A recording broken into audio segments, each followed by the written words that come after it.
Assalamu alaikum. This is Kamran Hussein again. So we last 4 episodes we did on stories of MCC. It was kind of like the Black History Month edition, where we focused in on regular MCC congregants of our masjid. We picked 2 brothers, 2 sisters. This last episode for our Black History Month, we don't have regulars of MCC, but we have 2 special guests. We kind of chose them because they kind of have to do with a hobby that I enjoy, which is playing basketball. And for this episode, I kind of invited my partner in crime, MCC Academy Superintendent, Brother Habib Qadri. One of the reasons why I invited him is he's also one of my partners in crime in basketball. We've been playing basketball together for 30 years, but the reason we've been playing for so long is our connection to our masjid, MCC. So I want to introduce our guests tonight. One is Brother David Kelly and his one of his co-workers, Mujtaba Elgoodah. Both of them work for the Golden State Warriors, so it's a pleasure to have them. So I'm going to give a brief introduction to Brother Mujtaba, and Habib will give a brief introduction to David, and then we'll get started. Brother Mujtaba is currently an assistant manager of basketball operations and player engagement for the Golden State Warriors. He previously interned with the Washington Redskins. Now you might know him as the Washington football team. He played basketball at Christopher Newport University. He also did his master's in sports management at recreation at Liberty University. For 10 years, he's been out of the sector of sports. He worked as a financial analyst, marketing, event planner. He volunteered for Habitat for Humanity, but he is back with working with basketball with the Golden State Warriors. I'll let Brother Habib start off talking about Brother David. So I just want to go ahead and introduce Brother David Kelly. David Kelly joined the Warriors during the 2011-2012 NBA season as a vice president and general counsel, and now is in his 9th season with the team with the many rings, inshallah, mashallah. He was named general counsel and vice president basketball management and strategy during the 2016 and was named the chief legal officer business and basketball in 2018. His current role, Kelly is responsible for the legal matters affecting the company, including managing player development, salary cap management, and luxury tax planning for the team. Oversees the organization's business and basketball sides of the company. Prior to joining the Warriors, Kelly was a partner of Caton, Muchin and Rosenman, LLP, where he advised clients in connections with public and private acquisitions, security law, compliance, and corporate governance matters. So, alhamdulillah, we are really excited to have both of these guests here. And I know that's kind of the background, but I want you guys to kind of get a better idea of Brother David Kelly. Now, before he was corporate, high level, at first time I met him, some of you guys might be like, okay, did you meet him playing basketball? We did get to play basketball just a few times at the MEC school. Check that out, right? MCC Academy gym. But before that, was it a lecture? Yeah, I got to see him kind of present on the side, but the way I met him was he was also a performer, and he had some lyrical skills that's the first way I was introduced to him through a friend named Rami Nashashibi. So mashallah, which he is now, he's on the advisory board for many years at Iman, mashallah, Inner City Muslim Action Network on the 63rd in Kenzie. May Allah bless the work they are doing. So with that, let's kind of give us a better, David, if you could just kind of tell us a little bit more about you, growing up and kind of giving us a better understanding of your life. Thank you, Smile. I appreciate it, man. Always good to talk to brothers from the Shy. I was born in Chicago in 1970, so I'm 50 years old. South side of Chicago. Grew up in the south suburbs of Chicago in Flossmoor. Went to Homewood Flossmoor High School. I was raised Catholic. My parents are Catholic. I'm the youngest of 4. I have 3 older sisters. It played a lot of hoop growing up. So basketball was central to what I was about. I was 5'2" in my junior year of high school. So, I was limited in terms of my ability to push forward on the basketball front on the court. Was always into music as well, always into writing. Just, south side of Chicago. I'm born on the South Side, raised in the South Burbs, went to Morehouse College in Atlanta, and then came back to the Chi. Brother Mujtaba, how about yourself? You don't have any Chicago ties, but you were raised in DC. Can you tell us a little bit about yourself, your family, growing up in DC? Yeah, so I was born in Sudan, and my family immigrated here when I was 3 years old, and we lived in Washington D.C. Went to middle school, elementary school there, and high school in Northern Virginia, right outside of D.C. So I played at Bishop O'Connell High School in Arlington. Some of the guys I got to play with when I was there was Mello Trimble, Quinn Cook was there for a year too, so I got a chance to play against some really good guys. My game was predicated on shooting and speed. I learned how to play basketball off of YouTube. As you can guess, as a first generation American, my dad knew nothing about basketball. So everything I learned was just off of YouTube or off of my friends. I just fell in love with the game. The way that you were able to get 5 guys to hop on the court and work towards one common goal stood out to me really early, and I played point guard. So that was something that I fed off of. So alhamdulillah, I got a chance to go to Old Dominion University. That's where I was my freshman year. Me and the coach didn't see eye to eye. So I transferred to Christopher Newport University, played there for a year, and then I had a really bad ankle injury that ended my career. But alhamdulillah, I'm able to find a way back into basketball. And so in terms of family, I'm the middle child of 4. I have a twin brother, a younger sister, and an older sister. They're all over the country, and so I get a good chance to see them. Awesome. Just following up on that, your parents are from Sudan. Obviously, you were born there. We grew up not knowing too much about the civil war that was going on in Sudan. I think when Luol Deng came to Chicago to play for the Bulls, we started just from mainstream media, reading about him. We learned a little bit about that. But as someone who grew up here, how did your parents' experience shape you and your views on life? They must have probably lived through that. Yeah. So what's interesting is I was technically born in South Sudan. I was born in Darfur, but it's because my parents were there for a business trip for my dad. But my family and everyone is from Khartoum, which is the capital of Sudan. And so a lot of the civil war was happening in South Sudan, in Juba and those areas between those tribes. So my family wasn't really affected by it. Unfortunately, there's a lot of just racism and whatnot directed towards the South Sudanese. And so that they're the ones that really kind of felt the impact of the war. My parents more so weren't pushed away from their home. They came here through the visa lottery for better education. But even that, I think to this day just motivates me, and I know it motivates them. The fact that they, moved all the way across the country for an opportunity like that. So, David, I had a question for you. So I haven't read Ta-Nehisi Coates' book, Between the World and Me, but I was watching, the HBO did a movie on it, and I was watching it yesterday. And one of the big impacts that it seemed like he had in his life was going to an HBCU. For those that don't know, HBCU stands for Historically Black College and Universities. And you went to Morehouse. So can you explain to us why you chose HBCU, or did it choose you? And how did that help shape you and your future? Yeah. So high school, grade school through high school, South suburbs of Chicago. When we moved out there in 1977, we were the 3rd Black family that lived inside of the area that I lived in.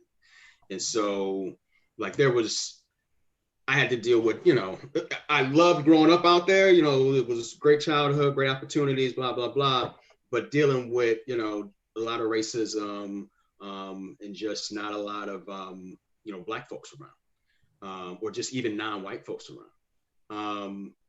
And so by the time I got to high school, the high school was beginning to become much more integrated. And so it was around a lot more Black people in school, family always, but in school through high school.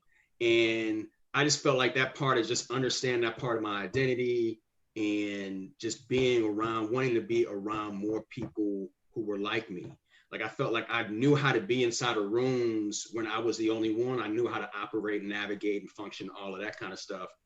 I wanted to be inside of rooms where I didn't have to do all of that nonsense, where I just kind of could just be who I was. And so that's what drew me to Morehouse. You know, great experience. I loved every minute that I was at Morehouse. I was there for a few extra minutes. I didn't graduate on time. So, you know, I kicked it a little too hard when I was at Morehouse. But I grew a lot. I began to understand myself a lot more. Just the focus on understanding Black history and understanding American history through the lens of Black people was something that was just kind of, I didn't really even understand. It was second nature in a lot of ways at what I was being taught at Morehouse. And so it's good to be in a situation where you are centered, where you are not looking at yourself through someone else's eyes or the world through someone else's eyes. You're able to look at yourself and in your world through your own eyes and through the eyes of people who came before you. And so that's what Morehouse gave to me. Awesome. Then after you went out to law school at Champaign, and then so you were in a firm. So then how did that transition to Golden State Warriors happen? Yeah, so I was at the firm for 8 years. And so when I was there, I was in typical transactional work. So just, you know, mergers, acquisitions, securities work, all that kind of stuff. Nothing fun. But some of the work that I was able to do was sports related. So we would represent Chicago Bulls on transactions. We represented Oakland A's on some transactions. The Celtics, the Lakers. I mean, all of these jerseys were like given as gifts from the firm. So we would represent various different sports teams, but just really in large transactions, not still doing the very sort of soul crushing stuff that you do as a lawyer at a big firm. And so we represented Joe Lacob and Peter Guber when they purchased the Warriors in 2010. So our firm represented them. And so from there, I was just well positioned. When they were looking for a lawyer, I was just well positioned, right place, right time, and already represented the team. So we can go back to basketball. I want to ask maybe Mujtaba and David, you guys can have a conversation between you two. You guys, you know, the common thread is that you guys are two Black men growing up, being raised in America, but you guys do have different backgrounds. You know, you're African-American, you're a convert. Mujtaba, you grew up Muslim, you were born in a different country. Your parents are first generation, you're first generation, your parents are from a different country. Do you guys talk about your experiences, the similarities and the differences amongst each other? We did. So, David, you can go ahead. No, you got it, bro. Yeah, so David and I didn't know he's Muslim till like 4 months. Getting to know him. I think one time we were going to Suya, it was like a local restaurant. It was right before Ramadan. And I was telling him like, I don't eat pork. And he was like, you're Muslim? And I was like, yeah, that's half and he was. But like, we would always just talk about it. Now I report to him, so we talk a lot about business and soccer.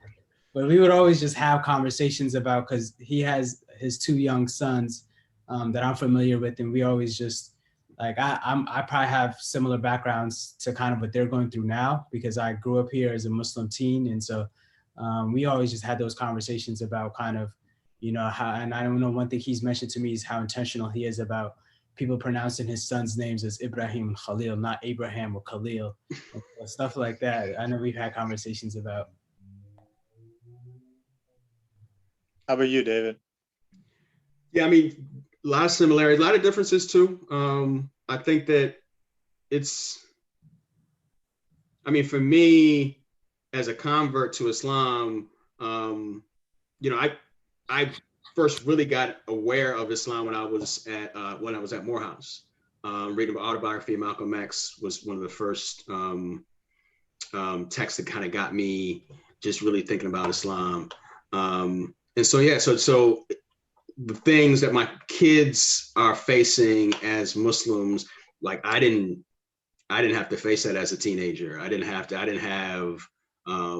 any of those issues or questions or anything like that. And so, yeah, it's always good to try to bounce it off people who understand better than you what even your kids are going through, because your experience is just different. Mujtaba, I had a question. So we have a lot of African African brothers and sisters from at our mosque. Do you see being born and raised as parents as children of immigrants? Did you see your childhood a little bit differently than an African American, someone that been here for years? For sure. I think so. Living here my whole life, a lot of people didn't know that I was Muslim unless I would tell them, just because, you know, I don't have a thick accent. Nothing particular about me stands out as like, oh, he's a Muslim. So like in school, everyone would assume I was just a Black American. But I'm very proud of where I'm from. Anyone that will ask me where I'm from, I'll say Sudan by way of Washington, D.C. And so once you get to talk to me, you can kind of feel that pride. And so, and that was just my dad. My dad always, he's the proudest man ever to be a Muslim and proudest man to be Sudanese. And so he instilled that to me at a young age. But there's definitely similarities. I think I always tell people the three things that have impacted my life in order are Islam, family, and basketball. And I think from the African-American perspective, in comparison to like being a first generation Sudani, there are certain things that are different. And I think it's more so just because of Islam. I think our culture is so bred on like love, and there's certain things that we do that certain cultures don't. But I think I feel it both ways. I feel being a Muslim man, I also feel a Black man. So I think there's a lot of intersectionality. Both get a lot of, you know, unnecessary hate. And so there's definitely a lot of similarities. Hey, David, knowing that right now with what's going on in the world, especially with the social inequalities that are happening, now you are a biracial family, or you're married to someone from Southeast Asian, if I'm correct, right? Yes. So how's that now? You know, do you think for now raising your own kids, and you know, just the Muslim identity, the Black identity, just trying to balance with the social injustices, with all the other challenges that are going through, and just social media and just being a teenager? You know, what are some tips or thoughts that you have regarding that? And I want to take tips. I can't give them. Yeah, I'm sure it's a lot. What we try to make sure that they understand is that they're Muslim first. They will be viewed as African American. They are not even viewed as biracial by most people. They're just viewed as young Black men and a Black girl. So I have two boys and a girl. And so it's very important that and my wife understands that. And she, you know, and we both are aligned and on the same page in terms of that's how they're going to be viewed by the world. But there's always a difference between how the world views you and what you are. So it's very important that they understand that they have an African-American identity, a history that they need to know, and that's how they will be perceived by the world. At the same time, they should never elevate that to a level that is more important than their Muslim identity. That is how they will ultimately succeed in this life, is being true to that identity. And that identity is based upon principles and values more so than any outward characteristics or even history. And so, you know, and quite honestly, I gotta remember that myself. Like, you know, it's just one thing, it's like teaching that, but you know, I gotta make sure that I'm on board with that and I remember that and I'm consistent with that and it's not lip service to that and blah, blah, blah. And so, you know, and so, yeah, so that's when we're at our best, that's what we're teaching them. And so, you know, inshallah, that's it. Inshallah, it takes. So David, we met probably, I don't know if you remember this, we met at MEC, or a gym on the north side. And when we first talked, you found out that I lived on the north side, and unfortunately you lived on the south side, the bad side of town. So you were asking, because I think that maybe you were potentially thinking about moving up north based on your job or whatnot. But obviously you ended up taking the job with the Golden State Warriors. When you guys moved out to the West Coast, was there anything with you and your wife talked about where you want to live, what community that you want to raise your kids in? There's a lot of Muslims out there. Was that conversation ever had? And did you guys make that decision based on your background and your kids' background? We did. I mean, that's part of it. It's funny, like Chicago is such a segregated city, but The Bay Area is, for all of its multiculturalism, liberalism, the Bay Area is extremely segregated as well. And so we thought about, all right, do we want to live in South Bay? Do we want to live, there's a large Muslim population in the South Bay, predominantly South Asian, decent Muslim population inside of Oakland, predominantly Black. I don't know if there's any Muslims in San Francisco. There's just Muslim population in San Francisco as well. And so, yeah, so we were thinking about, where do we want to live? Where would we feel just kind of most comfortable? Part of it's also, the job was in Oakland. And I just love Oakland. Like, I feel comfortable in Oakland.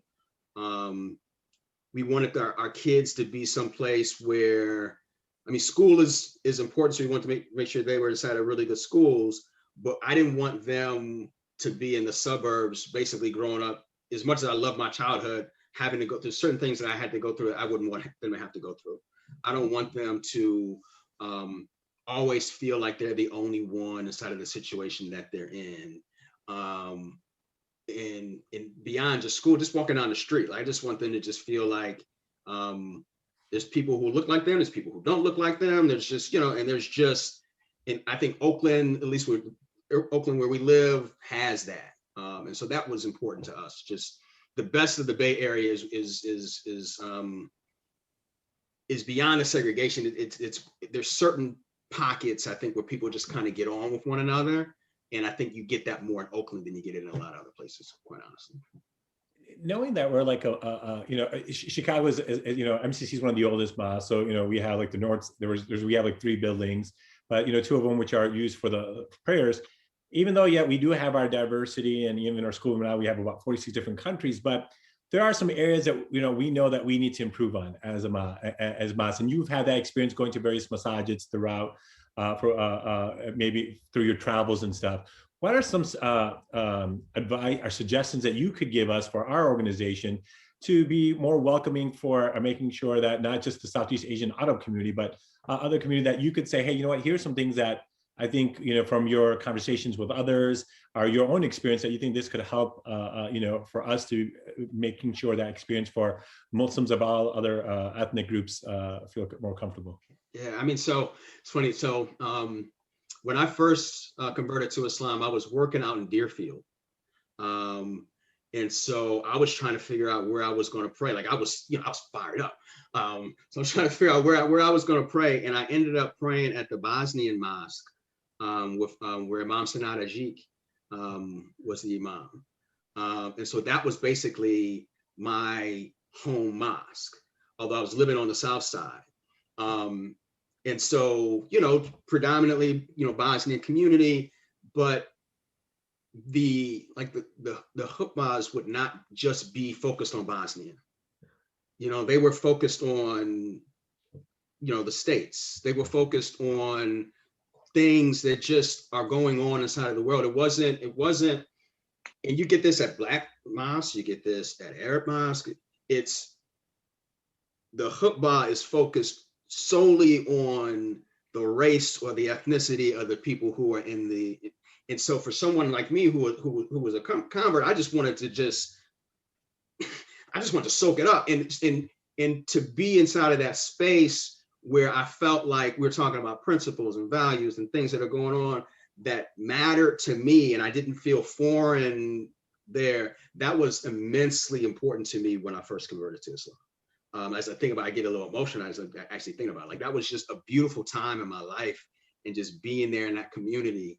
And so, and I had some conversations with him, separately as well. And so he was just a very instrumental person for me.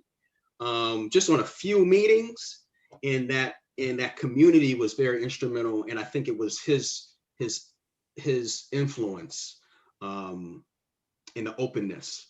And a lot of it comes down to just what it is that you decide to focus on and make important in terms of what it is that you're talking about inside of the khutbahs. And I think that kind of permeated to, I think, a lot of the congregation. And I just never really kind of felt out of place there. and therefore coming into Islam, I never really felt out of place coming to Islam, which is very important for converts. How about you, Mujtaba? You grew up as a Muslim. What kind of mosque did you attend? Was it very diverse? Anything that any tidbits that you can give to us in terms of what we can do for minority communities? Yeah, so I attended the All Dulles Area Muslim Society Center, Adams Center, and so the Imam there is Imam Muhammad Majid. Been invited to the White House with Barack Obama, and what helped a lot was and I started going there when I was really young, and they had a basketball league, so I would play, and I got a chance to, won the championship 6 or 7 times, but that's another topic. And what helped me out a lot was the community was predominantly Southeast Asian. But the youth director was, I don't know if you guys are familiar with Native Dean, but one of the brothers, Brother Joshua Salam. Yeah. He was a youth director, and he became like a big brother role figure to me. From the moment I was 7 or 8 years old, he would, my parents are busy, he would take me to my AAU games. And to this day, we still talk pretty often, but having an African-American man that was also a convert, just being there and being able to kind of explain everything, not only, what I'm going to face as a Muslim, but what I'm going to face as a young Black man, what I'm going to face as a Muslim that wants to get into the world of media and entertainment, and all this different stuff was just so helpful, because and I think making him the youth director was such an important position, because he was the one playing out the basketball tournaments. He was the one planning out all these events that the youth could do. And he had that mindset of, as Muslims, this is what we're facing, but also kind of, the African-American community here is the minority. So let's find a way to make it inclusive for them as well. So I think what David said hit it on the head, just like even the khutbahs. I've been going to Adams Center since I was a kid, and the khutbah, they rotate. Like, but whoever is giving the khutbah always, is always spot on and relates to everybody in the room. And so I think it's just being intentional about those type of little details, but they make such a big difference. So I'm sorry, I did not know that you knew Joshua from Native Dean. When I first converted to Islam, so I was doing music before, and I stopped doing music when I became Muslim. And Native Dean was one of the first groups as Muslims who were doing music that felt like that was like, okay, that made me actually rethink it, and which was very just central to. So we need to talk more often. Yeah, I'll give you the whole connection. Josh was from Chicago, Lombard area. So MENA, Muslim Youth of North America, that's when we all started doing camps and jokes and entertainment. That's where they met, right? Yeah, he's come and done a few shows here, and mashallah, so it's there. Then Imam Majid, part of MENA, his daughter has been part of our board of Muslim Youth of North America. So it's like a, the Adams Center is, mashallah. I think everybody knows who Joshua is, right? Yeah.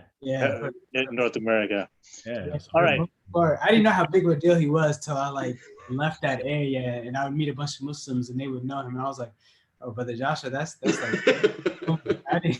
I didn't know it till I left. He's a Chi-Town product. Just to kind of tell you, Illinois. I knew he was somewhere from the Midwest. I thought just like David from Chicago, baby. Okay, before we get into a little bit more basketball talk, last thing I want to ask both of you is, what does Black History Month mean to you guys? I know I've asked a couple of other African-American brothers that I know. Some of them will say, oh, it's not that big of a deal. It's just 1 month. We should celebrate this all year round. Does it have any special significance to you guys? Or is it something that, you guys study this or, know about this stuff year round? I think it has significance. I don't ever want to be too cool for Black History Month, where it's gonna be like, especially for kids. Like it's important to have events that focus your attention on things that you should be thinking about all the time, what have you, but you're not, if you're honest with yourself. And so just to have something where we're going to focus on this again for this intently inside of this month. So yeah, it's to me it's important. Have it opens the door to have conversations with co-workers or kids or whatever. And so in that regard, I think it's important as a door opener, as a window into larger conversations, because so much inside of this country, there's so many issues around race that haven't been solved and haven't been dealt with. So anything that's kind of opening the door to that kind of conversation is important. Yeah, I agree. I mean, I don't limit myself to I think if you're intentional about it, you learn about the topics year round, but I think Black History Month in itself is extremely important. I think it shines the light on so many important topics, and I think just nationwide, it encourages a lot of people that are Black and that aren't Black to do research. So that alone makes it extremely important. But I think being able to formally celebrate Black people, even though they gave us the shortest month, is still, I think, and it's still an accomplishment. So I think Black History Month is very critical. All right, guys. Thanks a lot. Go ahead, Abib. Any questions? I was going to say if we could, ask some questions where I know a lot of our youth also who might be watching this video later, and even some of us who just love basketball right now. Now, you guys have seen a lot of players, a lot of individuals. So I just wanted to kind of get a feel to see, like, all right, if you had a choice, and not a choice, right? When you saw, okay, who did you think who's your favorite basketball? And we may have to plead the fifth on some of these questions. Yeah. So. Who's your favorite basketball player, and who do you, and who's the individual that you just, as a good NBA person, just a good person? Might not have to be the best basketball player, but man, hey, when you met that person, you're like, wow, it's a good basketball player, but just a great person also.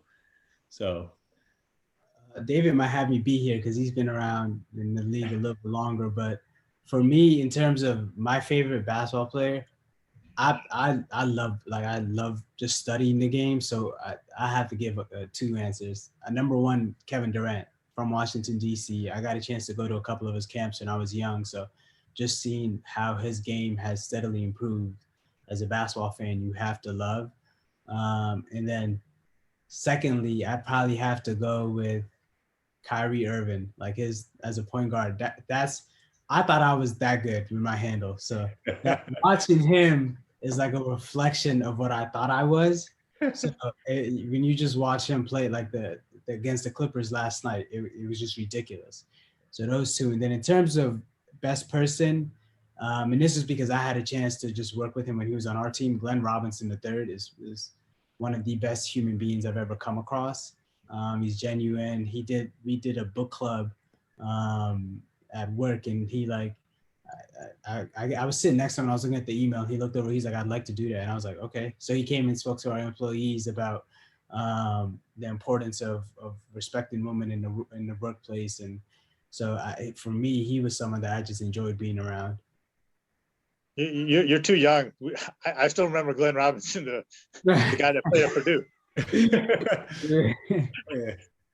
How about you, David? Yeah, I mean, so favorite play, I can't say anyone playing. I'm gonna have to go retired. So it's funny you said Kyrie. The person who popped into my head was Rod Strickland.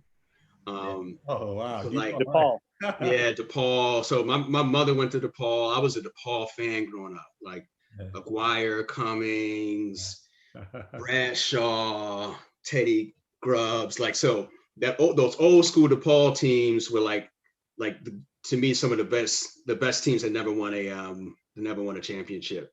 And Strickland was like, when I used to play, I was a point guard too. I was, unlike Mujtaba, I was probably not a point guard because I had leadership. I was a point guard because I was short. But Rod Strickland was always kind of just one of those dudes who I just loved his game. So Rod Strickland probably for me. And then retired player who was that I've met that I just really, really liked was when I met Mahmoud Abdul Rauf. Just a genuine brother. And then David West, Sean Livingston, for me as well. Just like really just vets, leaders, like, just solid family people. So. Do you guys know if there's a lot of Muslim basketball NBA players now. Do you know if there's kind of is there kind of like a internal group in the NBA just of Muslim guys that hang out, talk, interact with each other? Do you know if there's anything, and like, how you hear about players having Bible clubs within their groups? Is there anything like that you hear of Muslim ballers? So the one thing I've heard of, it's in a non-formal, informal capacity. So one of our players is Muslim, Alan Smilagij. And one time we were on a road trip, I want to say it was in Denver, and Kenneth Fareed, who used to play in the NBA, he's Muslim as well. And Nikola Jokic connected him with Fareed about finding a mosque when we were in Denver, and they got a chance to speak a little bit. But I haven't heard of like an actual group or association, but I know they do things like that because Smiley Geach was a rookie, so it wasn't like he was a big name person. So for Jokic or for Fareed to go out of his way to do that shows that there is some type of solidarity amongst the players. Are you traveling with the team, Mujtaba? No, not with COVID this year. I went on a couple of road trips last year, so I got a chance, but this year's NBA don't play that. Yeah.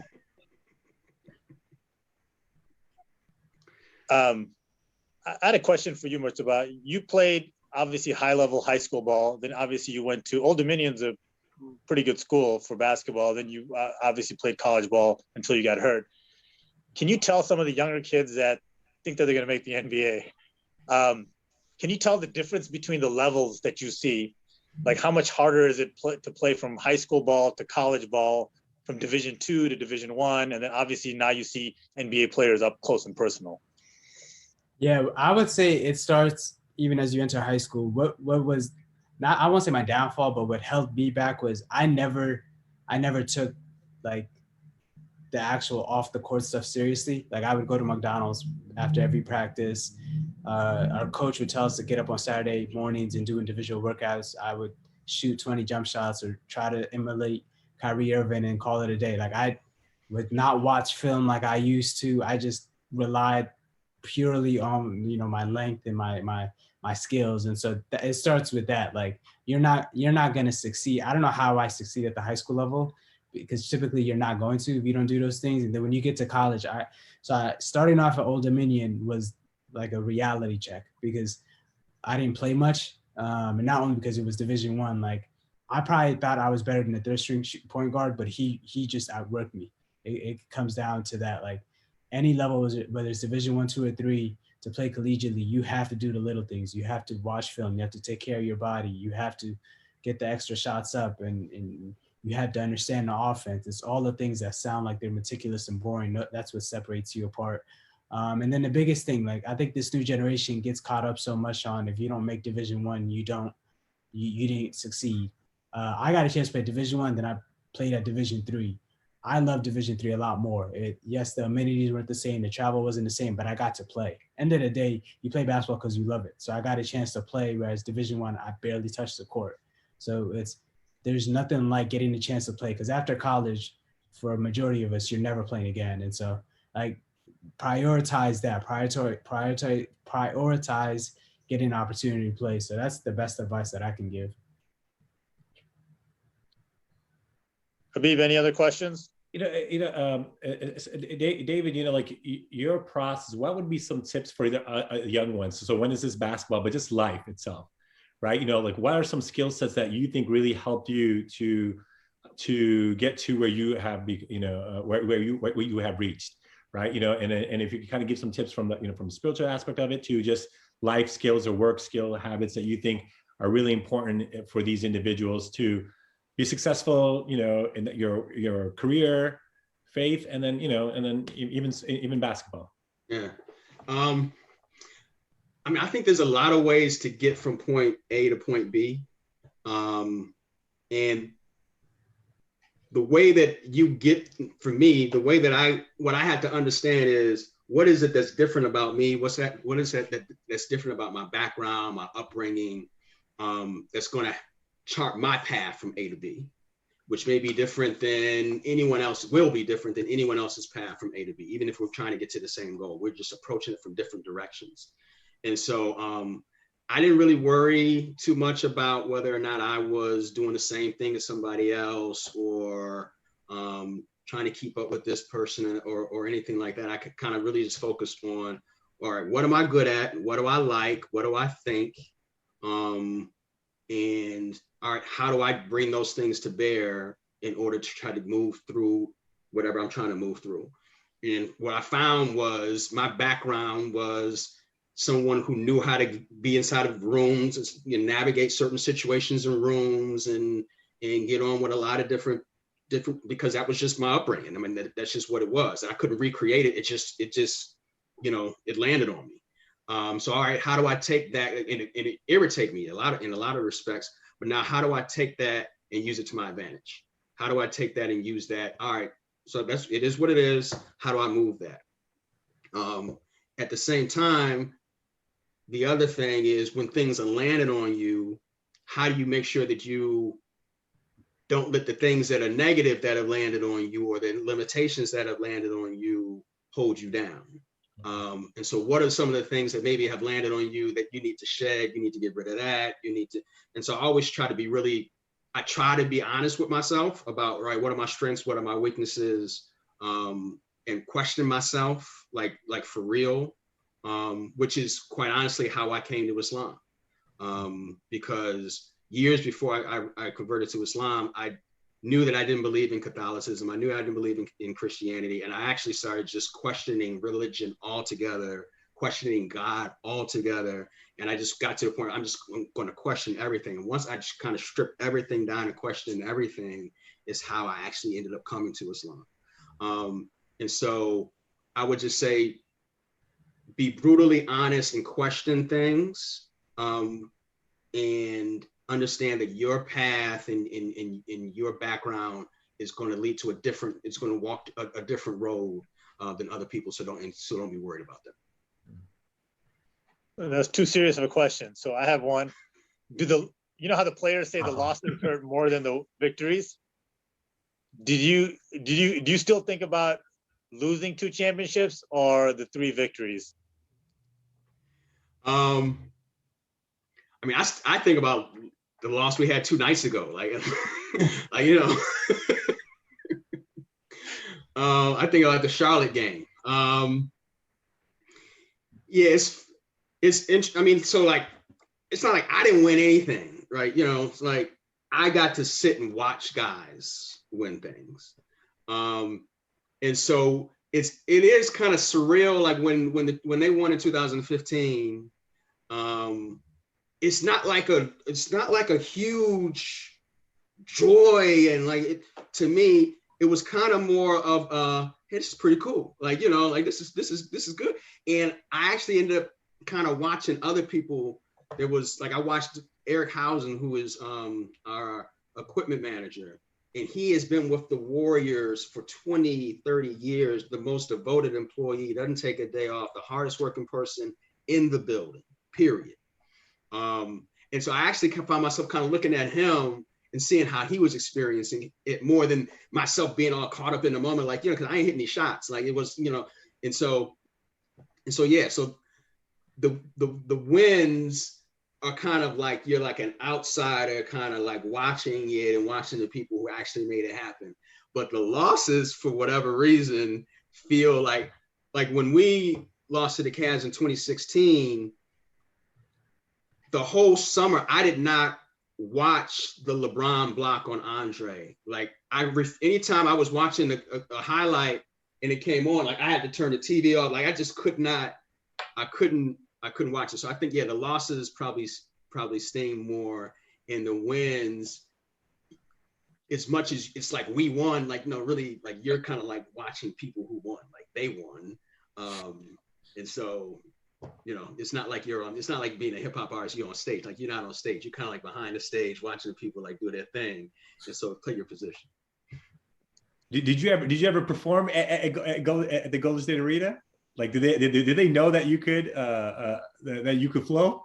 They know. Okay. So yeah, they know. But have you ever in front of the guys? Not recent, not the young guys. I maybe got to get a young guy. I hear some of these young guys probably think they got music skills, so I may have to give them a little touch up. Now, years ago, when we first drafted Draymond, I remember we do something every year called the Business of Basketball. So we were in the room, we were talking to them about basketball, and somebody brought up the fact that I used to rhyme, and Draymond was like, wait, you're not gonna just say that you got to spit something. And so he made me spit something like on the spot. So I spit something. He was like, all right. He was like, all right. So yeah, so I don't like go around the office like just rhyming on a regular basis. But if asked, I got bars on deck. So yeah. I got one more question. Habib, you got any more questions? Go ahead. I got one more question. So our mutual friend Afan asked this. Let's just assume Golden State, their management becomes a little weak. What will it take for you to come back to Chicago? Can you do me a favor? Can you look out your window real quick? Is it white on the ground or is it green on the ground? Yeah, that's right. If you can solve that, then it doesn't even matter the team. Like I just come back just to kick it with the people. Wow. We know you're a Bulls fan, right? No, it's funny. I like nothing more than when we beat the Bulls. Ooh, man. You didn't grow up being a Bulls fan? You lost your I was a Bulls card, fan man. growing up. I was a Bulls fan growing up for sure. 100%. But it's kind of, I mean, like, again, I understand my position in this is very different than, so don't take what I'm about to say the wrong way. But I'm sure that Clay enjoys beating the Lakers because his father played for the Lakers and he grew up watching the Lakers, and it's kind of special. Everyone around you is a fan of that team. And so all my guys in Chicago, I know are Bulls fans. My family is Bulls fans. And so I know when we lose, I got to hear it. So it's all that much sweeter when we beat the Bulls. Oh, I see. Mujtaba, last question for you, because you're a young guy. Jordan the best or not? Yes. Okay. All right, good. Your dad raised you right. Player never touched a basketball. That's not even close. Hey, if there's like 3 skills that you think right now some of these kids need to work on, if they want to even maybe play at a high school or even a college level, what do you think these kids should work on? I mean, what I kind of heard earlier was about this nutrition aspect of it. I think you were discussing about, well, what are some things that you could kind of, hopefully some of the individuals will be watching this. Yeah, I would say if we're talking strictly on the court, the new wave that's been happening nowadays, and I think it's because of social media and AAU, is everyone wants to be the hoop mixtape person. So everyone wants to dunk on everyone and be athletic. All of that is great, but if you're not skilled, elite defenders and players at the collegiate and NBA level are going to shut it down. So I would say the top 3 skills, number 1 is defense. If you can play defense, you'll find your way on the court at any level. Number 2, I think, and I don't know if this is really a skill or just be realistic with how good you are and what you're good at and what you're not. There's some people that try to shoot threes when you're just not good at shooting threes. So I would say I forgot I'm talking to kids. So I would say that's I mean that to say like if to everybody, this is a high school, college, 50-year-old guys who still play leagues. if you're not a great shooter, but you're a great slasher, work on your shooting, but maximize your slashing. Allow that to open up other areas in your game. Now you can drive and kick, get more assists, like maximize what you're good at rather than trying to force the shooting. So that's what I mean to say that. And then the third skill, I think making your teammates better. So everyone automatically assumes assists, but no, it's the same thing on defense. Talk on defense, call out rotations, rotate, pick up a man, even if he's not your man, if he's about to shoot. Doing the little things that make your teammates better. Coaches and scouts notice that. You might not, in your head, you're like, oh, I didn't get the bucket dispossession, but coaches and scouts, the people that make decisions, notice that type of stuff. And your teammates just enjoy playing with you, and it leads to wins. And so there's like certain guys. I'll even give you guys certain players to watch. Bruce Brown with the Brooklyn Nets. He's not a big known name, but the reason that team is so good, it's not just because the KDs and the Hardens. So he's one. Obviously, Draymond is another one. And then I'm trying to think. Scottie Pippen. Scott, if you get film, except Scottie was back in the 90s. Jay Crowder. There's a bunch of those guys that just do Marcus Smart. So those are the guys that they don't get the love that they should, but those are the guys that every GM in this league wants on their team. Luol Deng was like that for us for a little bit. Luol was the guy, man. Luol is great. Yeah. All right. On that note, I'm gonna let you guys go. I know it's probably dinner time for you guys out on the West Coast. So Jazakallah khair, Mujtaba and David, for joining us for this. I'm gonna make sure I pass it on to our WhatsApp groups and let them see. But inshallah, hope you guys do well, except against the Bulls. And we'll see you guys later. Jazakallah khair. See you later, Habib. Hey, Assalamu alaikum. thank you guys, man. Assalamu alaikum. Salam. We owe you dinner and we come back to Chicago. I'm with it. At least for a visit. I'm with it. Hey, no, I'm always down to visit.